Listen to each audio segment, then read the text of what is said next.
30 লক্ষ নথি, 2000-এর বেশি ভিডিও, লক্ষাধিক ছবি। মার্কিন ইতিহাসের সবচেয়ে আলোচিত এক অপরাধীর সমস্ত গোপন তথ্য নাকি এবার জনসমক্ষে। কিন্তু নথি খুলতেই চোখে পড়ে অদ্ভুত এক বিষয়, সবচেয়ে গুরুত্বপূর্ণ অংশগুলো কালো কালি দিয়ে ঢেকে দেওয়া।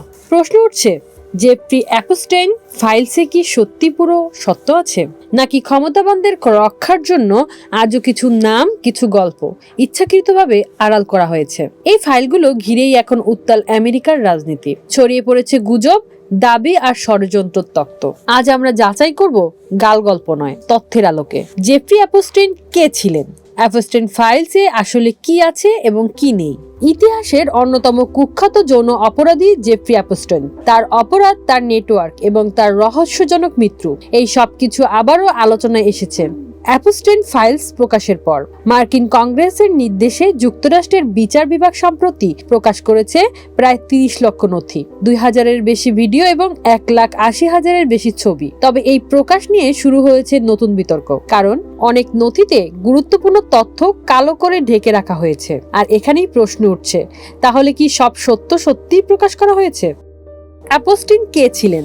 জেফ্রি অ্যাপস্টাইন 1970-এর দশকে শুরু করেছিলেন একজন সাধারণ স্কুল শিক্ষক হিসেবে, কিন্তু অল্প সময়ের মধ্যেই তিনি প্রবেশ করেন বিনিয়োগ ব্যাংকিং জগতে। 1982 সালে গড়ে তোলেন নিজের বিনিয়োগ প্রতিষ্ঠান, যেখানে ক্লায়েন্ট হতে হলে শর্ত একটাই, সম্পদের পরিমাণ $1 বিলিয়ন বেশি। আমেরিকার বাইরে বিশ্বের বিভিন্ন দেশে তার বিলাসবহুল সম্পত্তি ছিল, ক্যারিবিয়ানে ছিল তার নিজস্ব ব্যক্তিগত দ্বীপ। কিন্তু এই সম্পদ আর প্রভাবের আড়ালেই চলছিল ভয়াবহ এক অপরাধ চক্র, অপ্রাপ্ত বয়স্ক নির্যাতন এবং পাচারের অভিযোগ। 2005 সালে প্রথমবার সামনে আসে অ্যাপস্টাইনের গোপন অপরাধ জগৎ। একাধিক অপ্রাপ্তবয়স্ক কিশোরী অভিযোগ করে তাদের যৌন নিপীড়ন ও পাচার করা হয়েছে।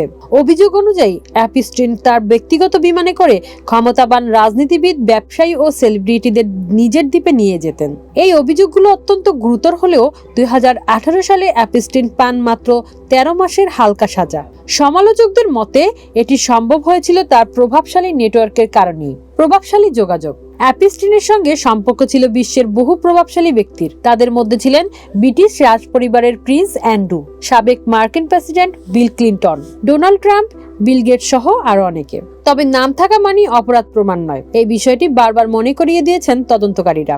রহস্যজনক মৃত্যু।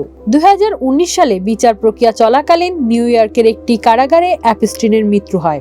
সরকারি ভাষ্য, আত্মহত্যা। কিন্তু প্রশ্ন উঠছে বহু বিষয় নিয়ে।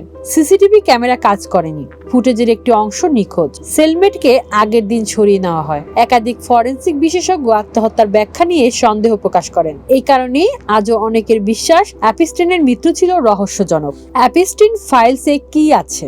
এই ফাইলগুলোর সবচেয়ে আলোচিত অংশ: 1. ব্ল্যাক বুক, প্রায় 97 পৃষ্ঠার একটি কন্টাক্ট লিস্ট, 1500-এর বেশি নাম, phone number, email. 2. Flight logs, অ্যাপস্টাইনের ব্যক্তিগত বিমানে কারা কারা যাতায়াত করেছেন তার বিস্তারিত তালিকা। তবে আবারও বলি, নাম থাকা মানে অপরাধী প্রমাণ হয় না। ভারত ও বাংলাদেশ প্রসঙ্গ। সাম্প্রতিক আলোচনায় ভারতের প্রধানমন্ত্রী নরেন্দ্র মোদী, বাংলাদেশের সাবেক প্রধানমন্ত্রী শেখ হাসিনা এবং ডক্টর মোহাম্মদ ইউনূসের নাম উঠে এসেছে, কিন্তু এসব উল্লেখ ইমেল ও সাধারণ নথিভিত্তিক কোনো অপরাধমূলক অভিযোগ নেই। তদন্ত নথিতেও সরাসরি সংশ্লিষ্টতার প্রমাণ নেই। সুতরাং এই বিষয়গুলো নিয়ে সামাজিক মাধ্যমে ছড়ানো অনেক তথ্য অতিশয়োক্তি ও বিভ্রান্তিকর। ষড়যন্ত্র তত্ত্ব। মোসাদ প্রসঙ্গ। কিছু মহলে দাবি করা হয় অ্যাপস্টাইন নাকি ইসরায়েলি গোয়েন্দা সংস্থা মোসাদের হয়ে কাজ করতেন। তবে এটি প্রমাণিত তথ্য নয়, এটি একটি ষড়যন্ত্র তত্ত্ব, যার পক্ষে সরকারি তদন্তে স্পষ্ট প্রমাণ মেলেনি। গুরুত্বপূর্ণ বিষয় হলো কোনটা তথ্য আর কোনটা দাবি। এই পার্থক্য না করলে সত্য আড়ালেই থেকে যায়। অ্যাপস্টাইন ফাইলস আমাদের সামনে তুলে ধরে ক্ষমতা, অর্থ ও নৈতিক অবক্ষয়ের এক ভয়ঙ্কর ছবি, কিন্তু একই সঙ্গে এটি শেখায় যাচাই ছাড়া বিশ্বাস নয়, সন্দেহ মানেই সত্য নয়। সত্য জানতে হলে দরকার প্রমাণ, স্বচ্ছতা এবং প্রশ্ন করার সাহস। ধন্যবাদ।